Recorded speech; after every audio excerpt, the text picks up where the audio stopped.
pernah merasa resah ketika bermusik dan bermain film. Kenapa resah?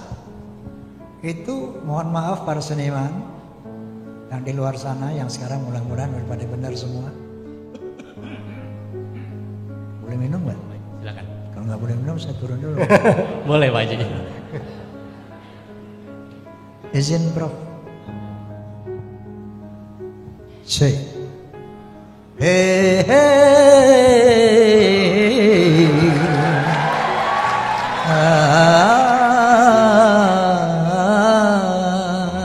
Cek ini, cek mic. Udah bagus kan?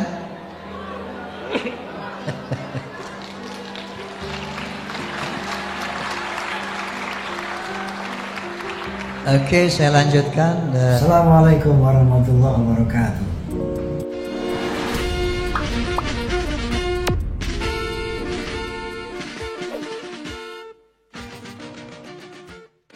Selanjutnya adalah acara inti pada kesempatan kali ini, talk show dengan tema musik, spiritualitas, dan kehidupan keagamaan kita bersama Haji Rhoma Irama, yang pada kesempatan kali ini akan dimoderatori oleh Bapak Dr. Rahmat Hidayatullah MA. Beliau merupakan dosen di Fakultas Usuluddin, kepadanya disilahkan. Assalamualaikum warahmatullahi wabarakatuh. Alhamdulillah wassalatu wassalamu ala rasulillah wa ala alihi wa sahbihi wa mawala. Sebelum saya mulai memandu perbincangan pada hari ini, kita kedatangan tamu yang sangat spesial. Tadi sudah disebut oleh Pak Warek, Raja Dangdut yang sangat legendaris ya. Saya akan memulai dari satu pantun dulu untuk menyambut kedatangan beliau. Pergi haji naik Garuda, nggak mau pulang kalau belum belanja kurma. Bangun pagi buka jendela, selamat datang Pak Haji Rhoma Irama. Satu lagi, ke Mesir beli ular tangga, beli ular tangga sambil naik onta. Meski banyak fakultas di UIN Jakarta, cuma Fakultas Usuluddin yang saya suka. Oke, baik teman-teman sekalian, para mahasiswa, mungkin di antara teman-teman ada yang kurang familiar, terutama Gen Z gitu ya. Tetapi di era medsos seperti sekarang ini, di era YouTube, saya kira banyak yang mengenal Bang Haji Rhoma Irama. Kalau saya tentu sangat mengenal karena saya angkatan 80-an, 90-an dan mendengar seluruh lagu-lagunya, bahkan film-filmnya itu ya sejak kecil saya nonton di layar tancap ya, film Bang Haji semua isinya. Dangdut itu kira-kira muncul sejak tahun 70-an ya. Kita mengenal dulu beberapa musisi dangdut seperti Elvi Sukaisi, Mansur S, Arafik dan lain sebagainya. Dan yang paling fenomenal di antara seluruh artis-artis dangdut itu ya ada di hadapan kita, Pak Haji Rhoma Irama, yang memang di Indonesia dikenal sebagai Raja Dangdut. Ketika tahun 70-an itu format kaset itu berkembang dan mengubah pasar musik Indonesia, Bang Haji Rhoma Irama itu memodernisasi musik yang waktu itu dikenal sebagai orkes Melayu dengan cara memperkenalkan sentuhan musik rock dan teknik rekaman yang canggih ya. Hampir lebih dari 2 dekade itu kita mendengarkan lagu Bang Haji dan film Bang Haji. Maka Predik menyebut Bang Haji Rhoma Irama sebagai superstar sejati pertama dalam industri hiburan di Indonesia. Nah, Bang Haji, sebelum kita bicara yang berat-berat soal spiritualitas gitu ya, kehidupan keagamaan, dalam kehidupan keagamaan kita, barangkali Bang Haji bisa cerita kepada teman-teman mahasiswa di sini bagaimana waktu itu memilih musik dangdut ya sebagai tempat berekspresi. Padahal di zaman tahun 70-an kita tahu dangdut itu, saya sempat baca beberapa majalah-majalah aktuil, itu disebut sebagai musik kampungan untuk membedakan dengan musik gedongan seperti God Bless dan lain sebagainya yang disebut orang kota gitu. Dan kemudian Bang Haji itu punya inovasi-inovasi yang membuat dangdut itu justru sangat dikenal di kalangan rakyat Indonesia. Silakan Bang Haji mungkin dimulai.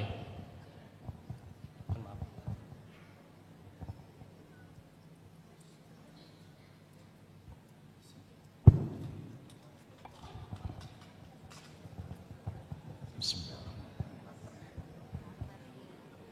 Assalamualaikum warahmatullahi wabarakatuh.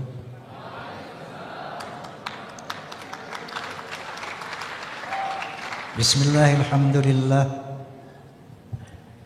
Alhamdulillahilladzi hadan nasa ila hayatin thayyibatin fid dunya wal akhirati bisyari'atil Islam. Asyhadu an la ilaha illallah wahdahu la syarika lah dzul jalali wal ikram. Wa asyhadu anna sayyidana wa nabiyyana Muhammadan abduhu wa rasuluh sayyidul arabi wal ajam. Fa sallallahu ala sayyidina Muhammad wa ala alihi wa sahbihi wasallam. Amma ba'd.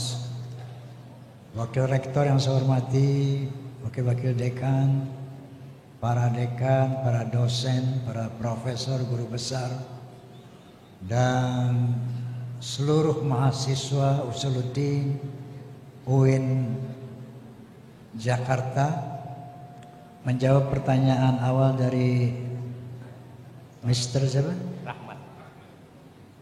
Dari Bung Rahmat mengenai, saya lupa lagi pertanyaannya. Soal karir awal Bang Haji Oh. sebagai musisi dangdut. Jadi begini Bung Rahmat, sejak kecil yang saya ingat sejak kelas 2 SD, dunia musik saya itu dua kutub, barat dan timur. Jadi ketika masih kecil, saya sudah menyukai lagu barat karena ibu saya sering memutar lagu barat. Kemudian saya suka lagu India, terutama dari Lata Mangeshkar, karena sering mendengar di radio Ceylon dulu. Waktu radio masih pakai mata kucing itu, ya. Nah, di radio Ceylon saya sering mendengar lagu-lagu India, terutama dari Lata Mangeshkar dan Muhammad Rafi. Maka ketika sekolah, justru sekolah rakyat namanya. Nah sekarang dari sekolah dasar. Itu kalau dipanggil menyanyi ke depan kelas, saya menyanyi kalau nggak lagu barat, lagu India. Lagu baratnya No Other Love Can Warm My Heart, bla bla bla bla. Kalau lagu Indianya Mera Dil Ye Pukare Aja, Mere Hum Sahare Aja. Itu heboh di kelas itu. Jadi seperti itu. Nah ketika saya remaja, saya juga membentuk grup band. Ada yang namanya satu Guys Hand. Itu membawa lagu-lagu sweet sound dari The Beatles, kemudian Everly Brothers, kemudian Tom Jones, kemudian ada lagi satu grup namanya Tornado. Ini bawa musik-musik rock ini, ya, seperti Led Zeppelin dan Deep Purple. Di samping itu, saya juga sering menyanyi pada orkes-orkes Melayu. Ada orkes Melayu Purnama di bawah pimpinan Awap Haris. Rekaman pertama juga sama orkes Melayu Chandraleka. Saya juga sering main di macam-macam orkes Melayu itu, ya. Sampai akhirnya saya mendirikan grup sendiri yang namanya Soneta. Nah sekarang pertanyaan kenapa? Padahal saya pada tahun 72 itu mengikuti festival pop singer Asia Tenggara yang pertama di Singapura. Alhamdulillah tiba-tiba saya jadi juara pertama. Dengan membawakan lagu Tom Jones yang berjudul I Who Have Nothing. Saya juara pertama di musik pop Asia Tenggara. Tapi kenapa akhirnya saya berkiprah di dangdut, lebih concern di dangdut? Terus terang saya terpanggil melihat dangdut ini dimarginalkan, dihinakan. Saya sebagai juga penggemar orkes Melayu saat itu merasa terpanggil untuk mengangkat orkes Melayu menjadi paling tidak equal lah dengan musik pop. Nah, di situ karena saya juga sering nyanyi orkes Melayu. Kalau selalu satu malam minggu saya bermain-main dengan The Have, dengan band dan lagu-lagu barat di daerah Menteng misalnya. Malam minggu yang lain saya main di Kampung Becek, tempat khitanan orang-orang kampung dengan lagu-lagu India dan orkes Melayu gitu. Jadi terpanggillah saya untuk mengangkat orkes Melayu ini agar menjadi equal. Pertanyaan Anda tadi sampai mana sih maksudnya? Ya, terus saya tuh waktu mondok Pak Haji, waktu liburan pondok saya main ke rumah teman saya itu ya. Dia ini gitaris. Nah waktu itulah saya mengenal beberapa lagu-lagu di Purple misalnya. Waktu itu saya kepikiran pas dengar Child in Time ya kan, When a Man Cries dan lain sebagainya, Soldier of Fortune. Ini kok sayatannya itu mirip gitu kan, kayak soneta. Nah saya memang melihat musik Bang Haji itu kental gitu, sentuhan rocknya. Waktu itu apa sudah ada yang melakukan elaborasi seperti itu, inovasi-inovasi seperti itu? Iya. Tidak ada kecuali Rhoma Irama. Jadi pada tahun 70 terjadilah lahirnya musik rock yang dibidani oleh Deep Purple dan Led Zeppelin saat itu. Dan rock ini kemudian mendunia, menjadi rock fever di seluruh dunia. Saat itu saya gelisah dengan orkes Melayu nih. Ini orkes Melayu kalau nggak di-revolute, dia bisa nganyut hilang gitu kan. Nah, sementara itu di Indonesia juga udah lahir grup-grup rock seperti God Bless, Aka dari Surabaya, Giant Step di Bandung. Ya. Nah, kalau ini orkes Melayu tidak di-revolute, maka akan hilang. Maka terpanggillah saya, yang saya katakan tadi, terpanggil untuk membuat equality antara orkes Melayu dan musik pop. Maka saya melakukan revolusi musik pada tahun 70. Orkes Melayu itu dulu secara equipment itu non elektrik ya. Artinya non elektrik. Saya buat elektrisasi di dalam equipment orkes Melayu. Serba elektrik semua. Saya lihat Deep Purple di mana di Jakarta di Gelora Bung Karno saat itu. Saya perhatikan itu. Sound systemnya sekian ratus ribu watt. Saya beli sekian ratus ribu watt. Waktu itu 100 ribu watt. Karena dulu belum ada vendor. Sekarang udah banyak vendor. Dulu kalau bikin band beli sendiri gitu kan. Jadi modal sendiri itu Pak Haji? Modal sendiri. Kemudian lighting system. Dulu kalau orkes Melayu lighting systemnya patromak aja, petromak di atas kepala kita tuh. Ya. Nah jadi mereka bikin lighting system sekian ratus ribu watt. Saya bikin lighting system 100 ribu watt. Mohon bagaimana perform mereka. Saya ikut perform cara mereka. Artinya atraktif. Nah inilah yang revolusi musik saya lakukan. Secara lirik pun dari pesimistik saya membuat optimistik dengan lebih beraneka orientasinya, tidak hanya sekedar cinta tapi saya berbicara tentang sosial, tentang politik, bahkan dakwah. Nah itulah dari orkes Melayu lahirlah menjadi dangdut.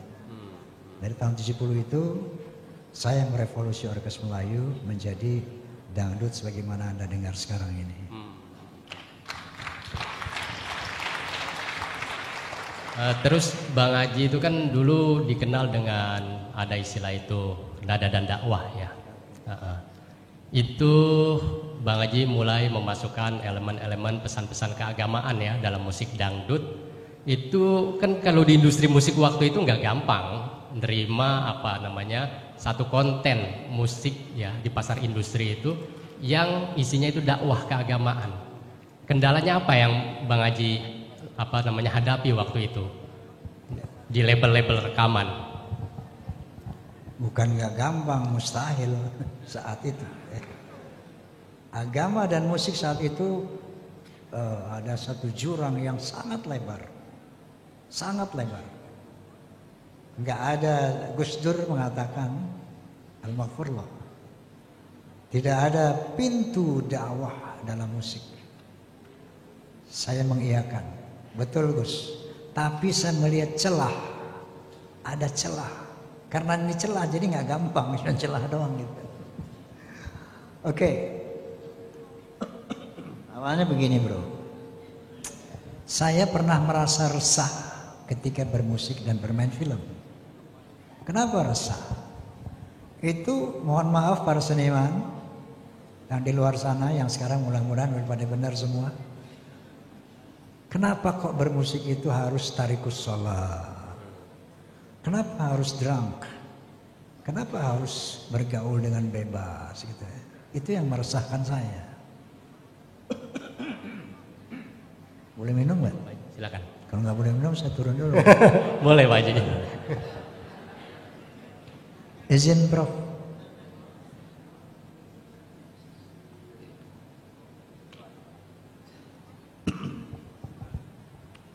Nah dalam kegelisahan saya itu setiap sholat hampir dalam setiap doa saya menyampaikan ya Allah, seandainya musik ini, seni ini hanya memperlebar jalanku ke neraka, tolong dicabut ya Allah. Tapi seandainya musik ini bisa membawa kepada keridhaan-Mu, bimbing aku ya Allah. Inilah doa saya senantiasa kepada Allah Subhanahu wa taala karena keresahan tadi. Nah, akhirnya saya mendirikan Soneta itu tahun 70.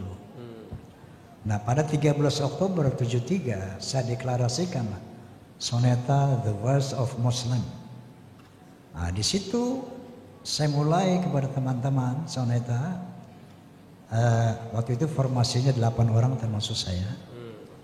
Bahwa saya mau mengadakan revolusi iman, jihad iman. Kalau tadi revolusi musik,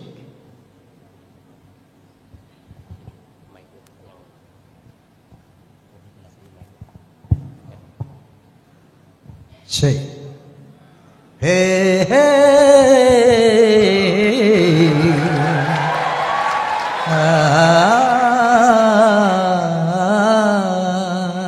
cek ini, cek mic. Udah bagus kan?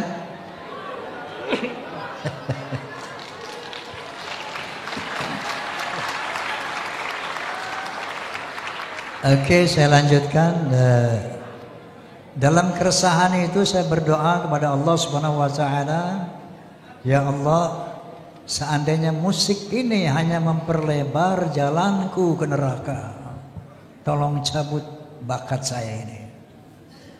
Tapi seandainya musik ini bisa membawa kepada keridhaan-Mu, bimbing saya ya Allah. Itulah doa saya. Sehingga pada 13 Oktober 73 saya kumpulkan personel Soneta yang saat itu 7 orang, 8 dengan saya. Saya katakan bahwa mulai saat ini enggak ada tarikus sholah. Mulai saat ini enggak ada drunk. Mulai saat ini enggak ada pergaulan bebas. Kita akan betul-betul menggunakan musik ini fi sabilil haq. Saat itu ini Syoma mau ngapain sih ini gitu. Karena agama dan musik itu ada satu gap, ada jurang pemisah yang sangat luar biasa. Oke, akhirnya kalau yang mau jabat tangan saya, kalau yang nggak setuju jangan. Bismillahirrahmanirrahim. Siapa yang setuju? 1, plak. 2, plak.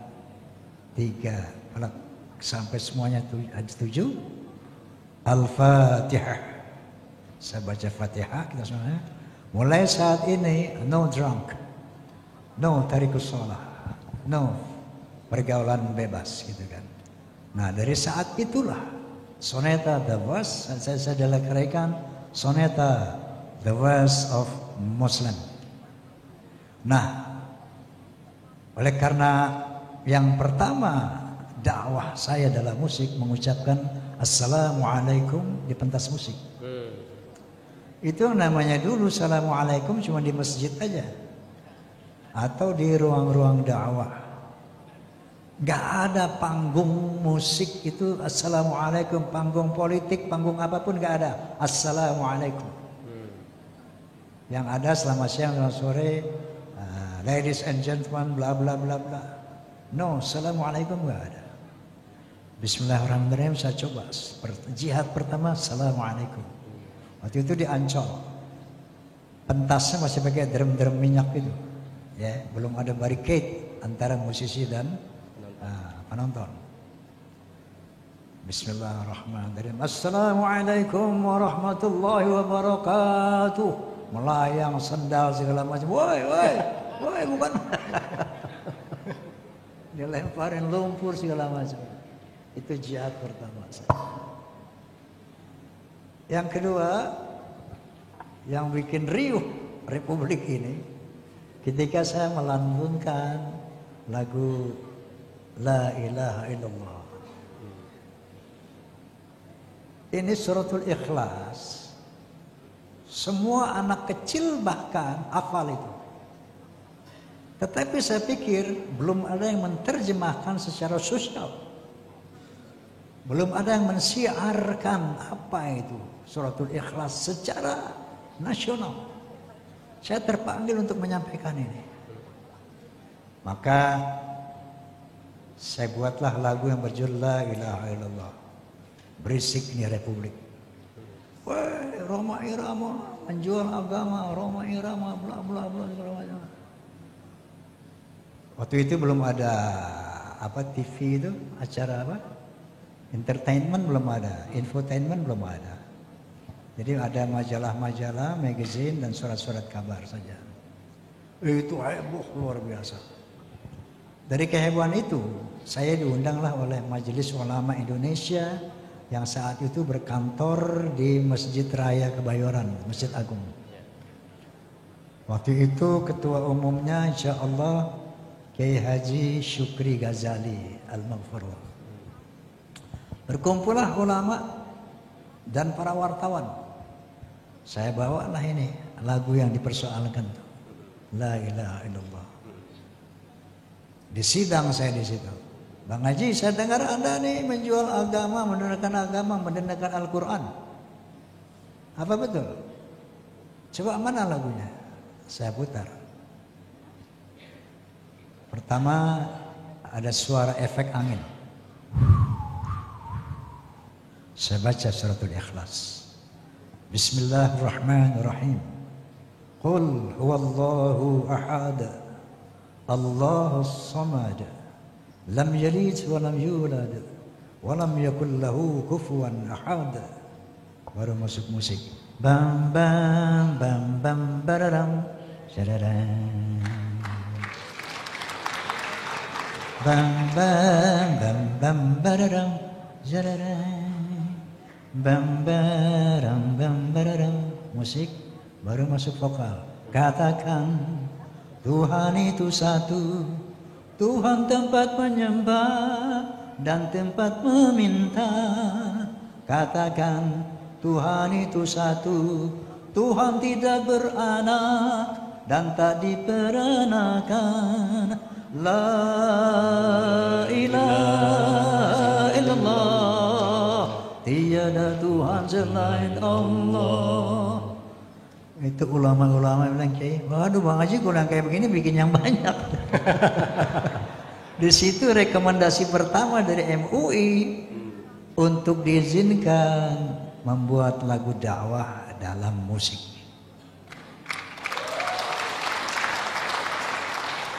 Atas rekomendasi MUI itu, saya berlapang dada untuk terus membuat setelah qala ta'ala wa qala Nabi sallallahu alaihi wasallam iqtanim khamsan qabla khamsin, ya bla bla bla bla, dan selanjutnya dan selanjutnya. Nah, disitulah dada saya menjadi lapang. Dari keresahan tadi, alhamdulillah, ternyata musik dakwah itu luar biasa efektivitasnya. Sampai-sampai Profesor Andrew Bentrow dari University of Pittsburgh, Amerika Serikat, mengundang saya dalam satu acara yang luar biasa Judulnya ini, International Conference on Islam and Popular Culture in Indonesia and Malaysia. Ya. Sangat bombas. International Conference on Islam and Popular Culture in Indonesia and Malaysia. Tujuannya mereka ingin tahu apakah efektif dakwah dalam musik. Ya. Apakah bisa berdakwah dalam musik? Apakah musik bisa menuntun manusia dalam konteks dakwah? Itu yang ingin mereka korek dari saya. Nah, di sana saya buat paper, judulnya Music is a Medium for Information, for Communication, for Education, for Unity, even preach dakwah.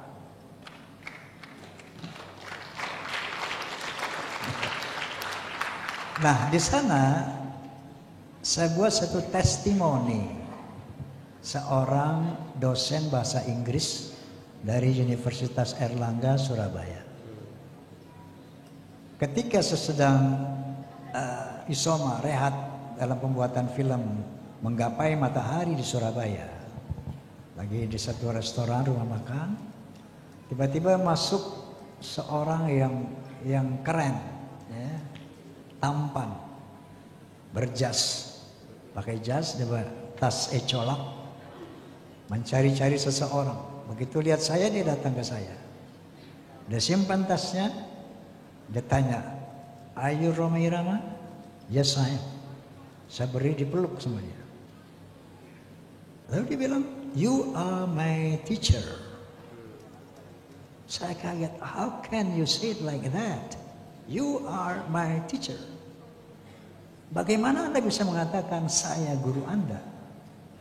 Dia bercerita, "Bang Haji, ternyata perjalanan hidup saya semuanya, hampir semua terinspirasi dari lagu-lagu Anda. Makanya saya bilang kepada dosen-dosen teman saya, kalian harus dengar itu soneta." Masya Allah, saya juga kaget-kaget. Nah, dari sana juga saya observasi Forsa, mereka bikin Forsa, Fans Ornament Soneta. Saya katakan Forsa ini fans club yang terbaik di dunia. Kenapa demikian?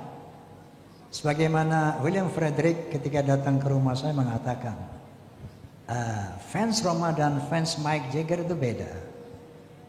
Fans Mick Jagger melihat Mick Jagger as an idol, just an idol. Tapi fans Rhoma itu melihat Rhoma not just an idol but an informal leader too.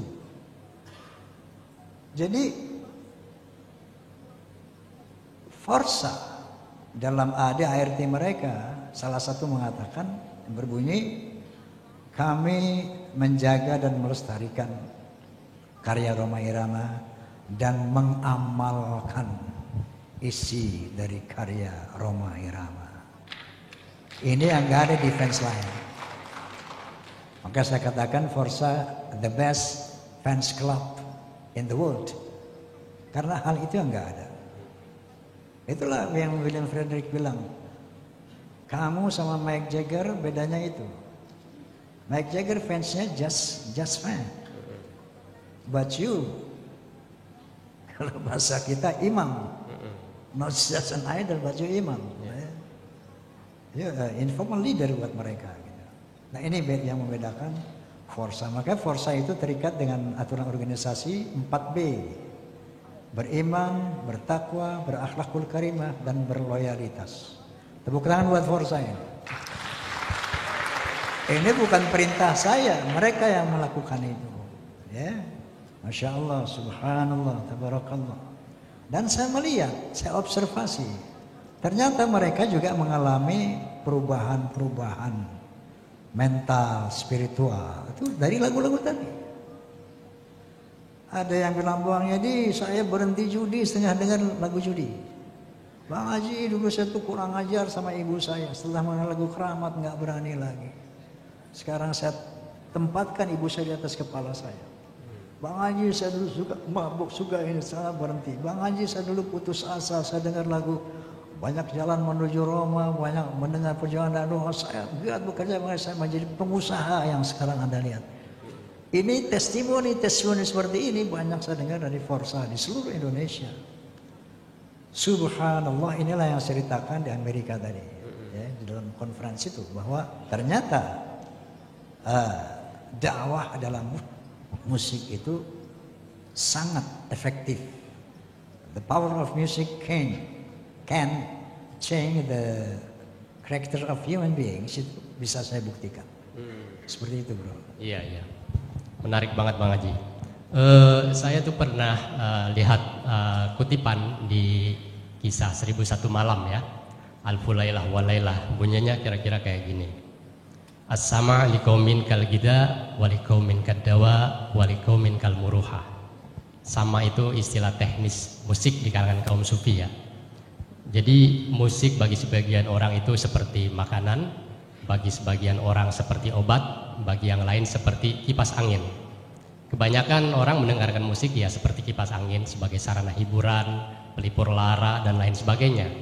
Tapi sebagian orang memperlakukan musik, ini deskripsi tentang bagaimana muslim abad pertengahan memperlakukan musik, Pak Haji. Sebagian orang menjadikan musik sebagai sarana pengobatan terapi, misalnya yang dilakukan oleh Ibn Sina. Kemudian sebagian memperlakukan musik sebagai gida, makanan. Maksudnya makanan spiritual sebagaimana dilakukan oleh kaum sufi. Nah, artinya memang dalam Islam itu banyak sekali kaum sufi itu berupaya menggunakan berbagai sarana-sarana ekspresif seni untuk mendekatkan diri kepada Tuhan.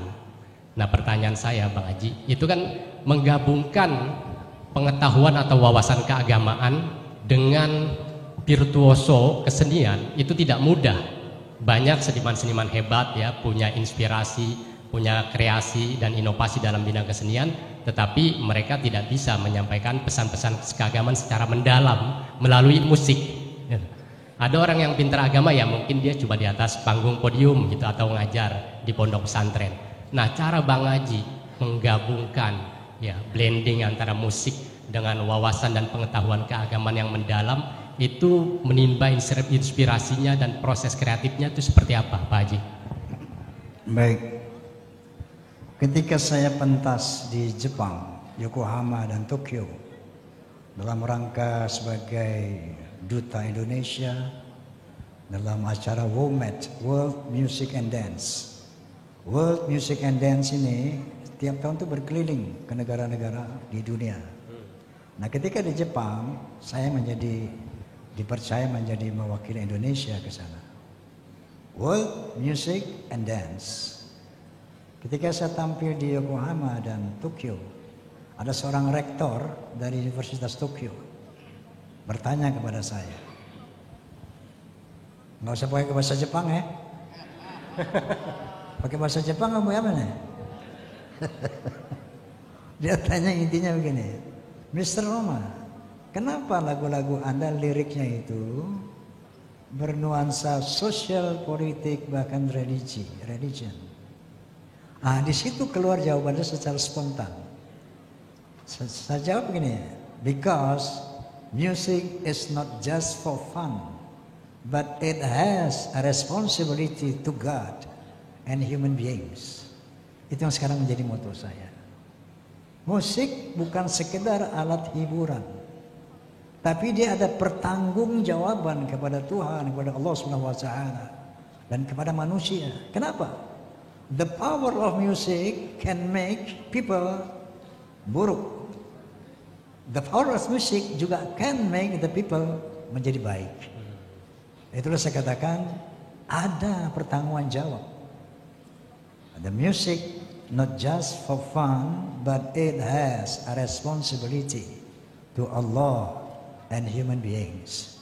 Nah, ini yang sekarang sampai sekarang menjadi moto saya, bahwa ya ternyata setelah saya mengadakan observasi di Forza misalnya, Forza ini Prof, ada yang kiai, ada yang hakim, ada yang tentara, ada yang polisi, ada yang tukang pungut sampah, macam-macam itu apanya. Latar belakangnya. Latar belakangnya.